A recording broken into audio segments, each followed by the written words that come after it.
I'm Jeff Chen. I'm currently the head of marketplace and expert operations at Just Answer.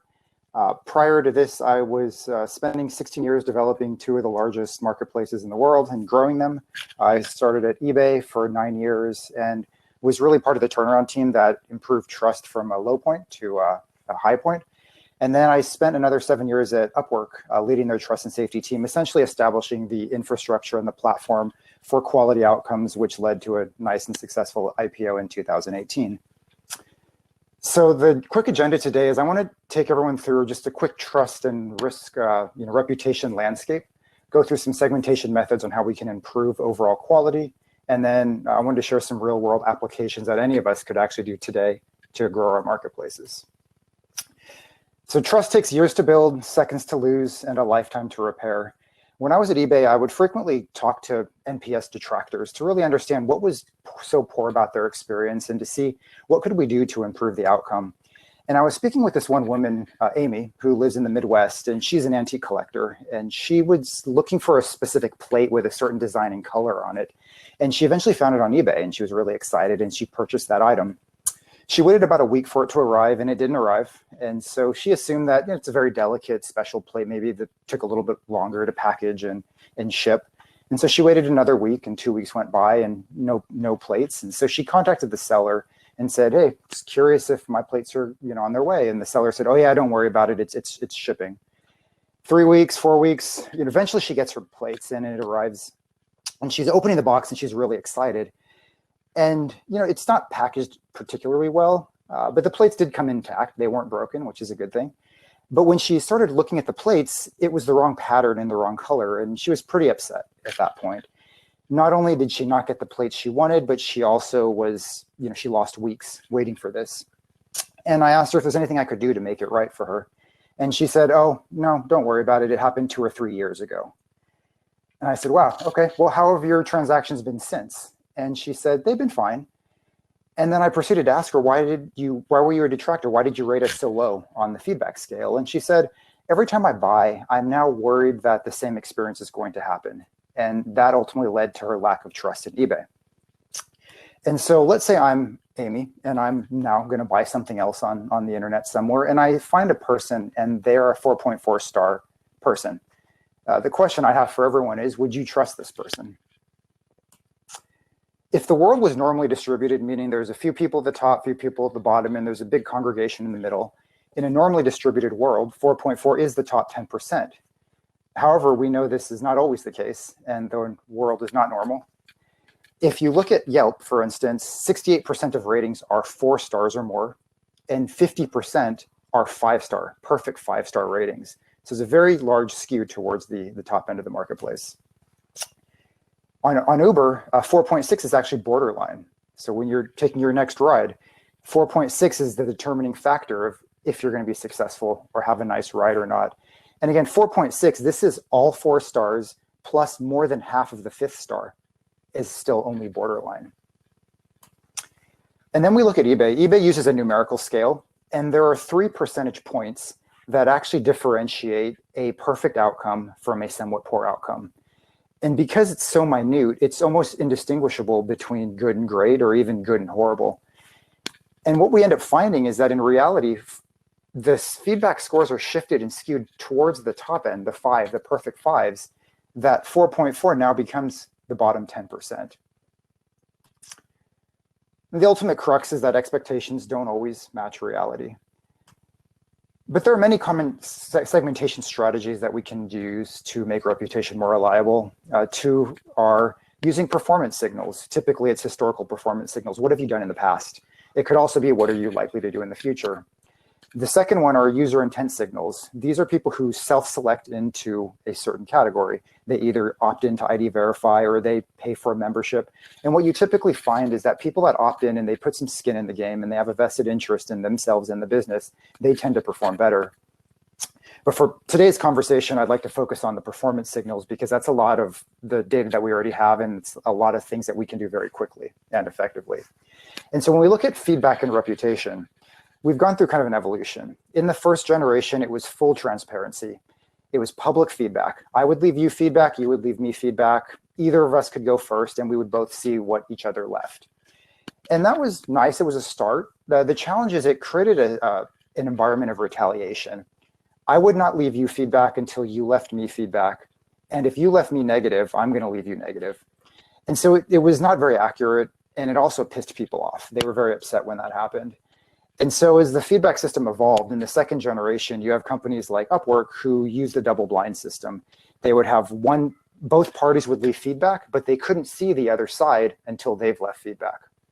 You have sites like Yelp, and eBay started doing this, which is having unidirectional feedback. Only the buyer could leave feedback. And that way you get a bit more a candid answer because there is no fear of retaliation. And then there are private ratings. There are private ratings where people are more likely to be honest with me, the company, than an individual. And so what you find is that there's a bit more spread. There's a bit more honesty in those ratings. And then there's Uber and Lyft, and they do some kind of hybrid of the two here. And then there's the emergence of data science in the third generation. And where you have companies like Yelp who understand that a foodie who eats out 100 times a month is very different than someone who eats out twice, and they adjust the score accordingly. At Upwork, we innovated what we called the job success score, and it was a combination of private ratings, which we know are more accurate, as well as data signals. So for instance, if you were rehired, it was a positive signal. If you excessively did not get feedback, that was a negative signal. There are sites, eBay started using automatic signals. So if you proved that you shipped an item and you uploaded shipping, you would get a positive. For sites like Just Answer, where the entire transaction happens on platform, that enables us to use third parties and data consistencies and data platforms to actually evaluate every single transaction and have a consistent mechanism for measurement. And what we do with all these signals is we're able to skew the curve down away from that false reality of everyone being perfect to something more realistic. The marketplace still looks high quality, which is important because we do want to convert, and marketplaces with a bunch of 2-star people don't convert. And so what we have now is a more accurate segmentation that still looks good. And so now 4.4 is somewhere in the middle. It looks good, but there's also more great. And so with this now segmentation, what we can do is jump to the real world examples and applications. It ultimately anchors on the quality of the supply and good outcomes. And this is actually a loop. The better the supply, the better the outcomes, which then creates a better supply. And the two levers I've found that really incentivize people, it comes down to money and status, just like in the real world. People want more transactions, they want to make more money, they want fee discounts, they want status, they love their feedback. They love to be, they love to have high feedback ratings, they love to have badges that show that they're top performers, they love to get exclusive access into the marketplace. And when we look at some of the examples, eBay, the famous eBay turnaround in 2008, it was rumored that during this low point in eBay's kind of life cycle, the eBay marketplace itself, so excluding PayPal, but the eBay marketplace was valued at about $500 million, so $500 million. Trust was low, customer sentiment was low, stock price was low. And so we began a turnaround. We started with segmentation. We applied Feedback 2.0. We set seller standards to define what sellers should be doing. What do buyers expect them to do? We introduced top-rated programs to give those top performers the status and the encouragement to do better. Fee discounts, put more money in their pocket. Access and limits really determined who could sell and how much, because that would enable us to manage the supply and demand and encourage great outcomes, ID verification. And there's a whole string of products that we launched. And ultimately, during this period of time, we were able to reduce bad buying experiences by over 40%, which then in turn increased trust, grew the business, grew the stock price, and the rest is history there. And then there's Amazon. And at Amazon, we know that, or Amazon has learned that the holiday selling period is so critical. They can't risk a bad transaction to a spouse, a loved one, a child, a friend, family member. The risk is just too high for that person not to get the item exactly as described. And so Amazon essentially said, I'm going to segment my population and say, if you do not have a track record of successful sales earlier in the year, you are not allowed to sell during this holiday period, period. And so this is a kind of an example of a bit of an extreme approach, but they essentially show that if you can't show me you can sell, you aren't just allowed to sell because it's just not worth the risk. And then there was eBay, and we had a similar challenge at eBay in 2014. ultimately the buyers, which were the clients, they were purchasing work. They wanted a website built or an article written, and they weren't getting their job done successfully, and they had a problem with the quality of the marketplace. On the other side, the sellers, they also weren't very happy. The top sellers were only getting about 20% of all jobs, and they wanted more work, and so they also weren't happy. And so I had this hypothesis that if we concentrate jobs around a smaller group of individuals with a high potential of success, they will deliver great outcomes, improve client satisfaction, and grow the business. And so at this point in time, Upwork had a situation where they had a lot more freelancers and clients. And so this concentration strategy was really meant to balance that supply and demand and increase the overall quality. And so we began a multi-year journey. In 2014, we began by segmentation, A, B, C, D, A being the best, D being the worst. We started closing accounts that were underperforming consistently. We started tilting jobs towards the top performers. In 2015, we applied data science to be able to predict the future outcomes of people in the marketplace, which allowed us to create a rising talent badge for high potential newbies that were likely to be successful. We created a top rated badge to showcase and incentivize top performers. We introduced the job success score.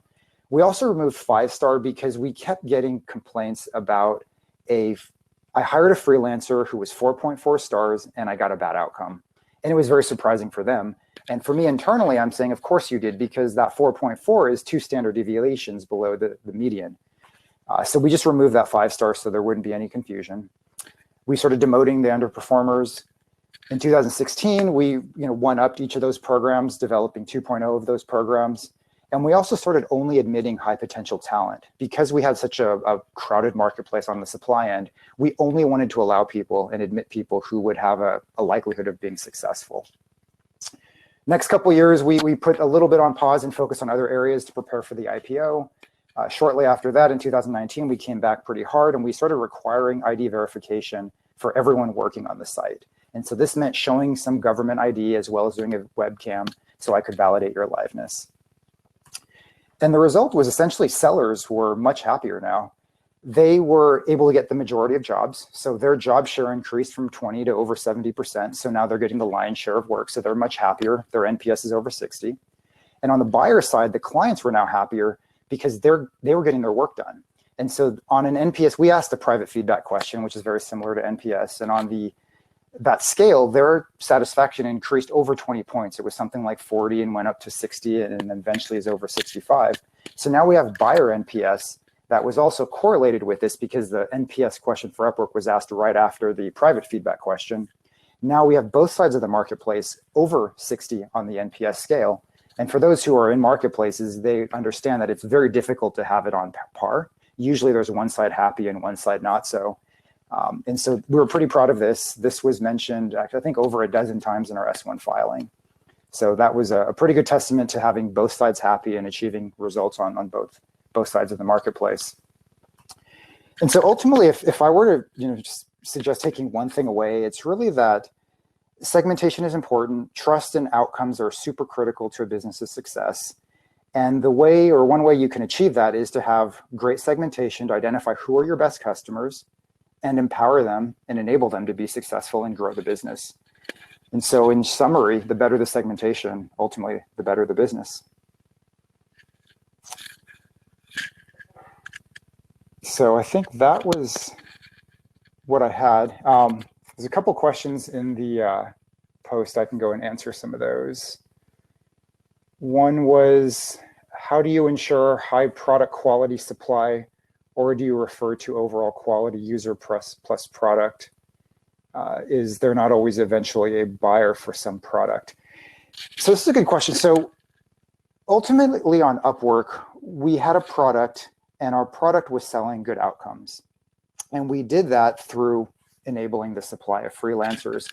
And so while product and quality is important, at the end of the day, people came to get an outcome. And I think they would rather choose to get a good outcome with a bad product than to get a bad outcome with a good product. And so ultimately we realized that our product was essentially the outcome. And that's where we focused a lot of the energy on developing a product that would enable experts and professionals to come to the site and to deliver those great outcomes to ultimately grow the business. Can you over-segment? Yes, it's very possible to over-segment. Let me just go back to this part. So ultimately, when we began at Upwork, and I think also at eBay, we use a similar segmentation. We tried to keep it relatively simple because the more segmentation you have, it becomes difficult to differentiate. And generally, if you plot the quality, there are usually some pretty clear breakages and kind of inflection points where this certain segment at this threshold will perform much better. They'll have more lifetime value, they'll have more conversion, they'll have more satisfaction. And I've generally found that 3 to 4 is pretty good. I've also seen 5 sometimes. I think the important thing is to really understand your marketplace, look for those future prediction signals and find out where it makes sense to segment your marketplace. At Upwork, I think whether you're a C and D, it didn't really matter. I think we even had it going down to F at one point. 3 segments were probably more than enough. I think the key for me is knowing that there's good to great, so B's to A's. That to me is the most critical because the majority of the marketplace will be there. And the more you can move the masses, the better the outcomes you'll have overall. And how important is segmentation during early stages? I think it depends on how much supply you have. If you don't have much supply, obviously you'll probably need everything you can get. When you get to a critical point where you actually have some options of shifting the transaction to one person or another, then I think segmentation becomes more critical. When you start having options, when you can actually incentivize people to do better, when you have to choose between person A or person B, then it's really important to know who's more likely to deliver future value. Is it person A or person B? Do you think there's a future for 5-star ratings, or are there alternatives? I like the 5-star rating because it's super simple. I think the challenge is that it's so ingrained into us that it's 5-star or bust. I think on Uber, there's even a pop-up that says, if you don't leave a 5-star rating, you had a bad outcome. And so you're almost telling people you have to be a 5-star. I mean, personally, I like it. I just think it's a little bit overused and probably doomed at this point. It's just so difficult to get it out of people's minds that 4.4 actually isn't good unless you actually skew your marketplace. I think a lot of it has to do with the experience on your marketplace. And so if you do have 4.4s being about average and you can have 5s be exemplary and anything below is probably a little bit less, then you might be able to encourage people to have more faith in the system. But ultimately, it's going to be about the outcomes. And I used Amy as an example before.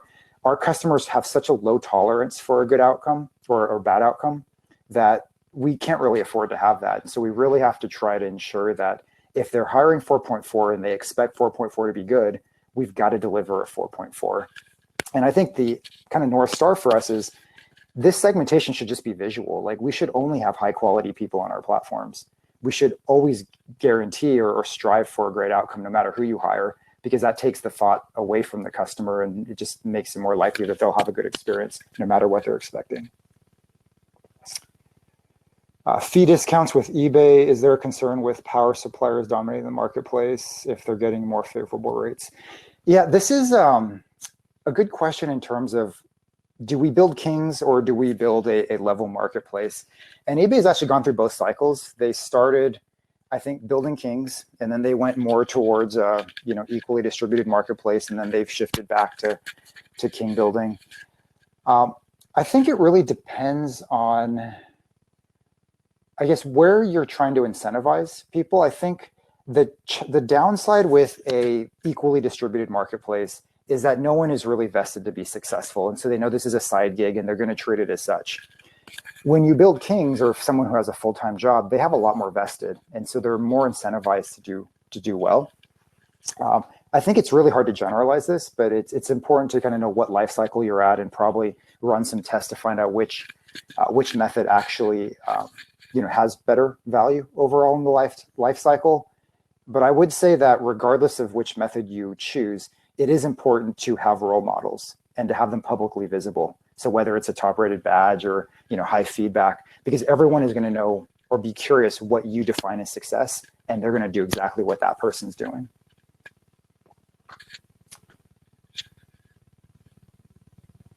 Okay. So those are all the questions posted. Are there any other questions that I can answer? There's one more follow-up. I believe I read eBay Motors running into an issue with this, so maybe it's more of a B2B context. Oh, around the power suppliers. Yeah, the downside is if someone's too big to fail. I think eBay early on had some challenges with some suppliers that had so much inventory on the site, and this satisfaction I think was like 80%. And so 97 was questionable already, and they were in the 80s. They had a hard time getting rid of that seller because they had so much exposed inventory. If they kicked them off, all the products they sell, the thousands of products they had just sold in the past couple of weeks, wouldn't get delivered. So you would see this humongous spike in bad outcomes. And so it is important to make sure that you do choose these people, selectively. You choose them early on. You make sure that you're coaching them and you identify any slippage early on so you can correct that behavior, because it is very possible for these kings to be way too big to fail. And at that point, it's very detrimental to your business to take that one hit. It's very hard to recover from that. Do you have an Africa entry strategy? I don't. I assume you were talking about Upwork. When I was at Upwork, we were launching a foundation program where we were trying to find kind of underserved markets. And I don't know if it was Africa specifically, but we were looking at different markets of trying to develop some talent there to supply to the marketplace. But I'm not sure where that went. Next one, we are a service marketplace and we know, we need at least 2 in every market. We're concerned that if we do a top badge, it will discourage some new people to come in. It's possible if it's unattainable. I think the important thing is to make sure that that top rated badge is attainable. It's not something like you have to have 10,000 transactions where it's very difficult to achieve. I think eBay encountered that with the power seller program. It became volume in the beginning, became very difficult to achieve. With top rated, I think you only needed a few transactions, like 4 or 5. On Upwork, you needed about 4 transactions to become top rated and earn a certain amount, like $1,000. So it became a lot more achievable. And if it's achievable, I don't think you're going to scare anyone away. It took a long time before Airbnb identified superhosts. Yep, it did. How do you think about DIY and DIFM alongside each other under a single brand umbrella?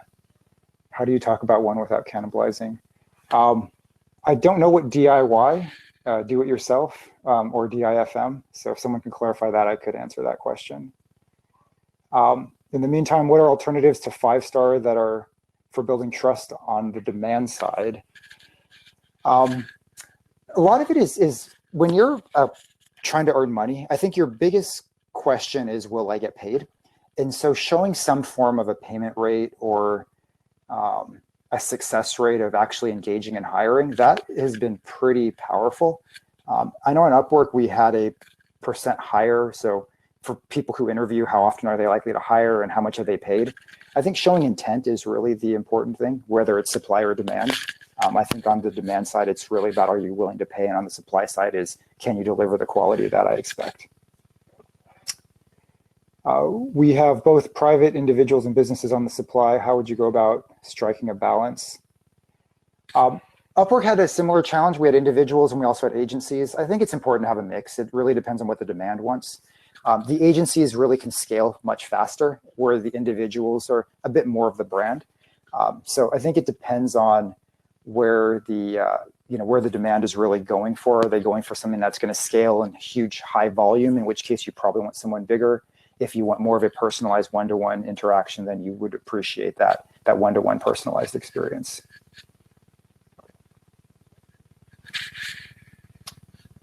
Okay, I think we're almost out of time. So are there any other last questions I could help answer or give thoughts?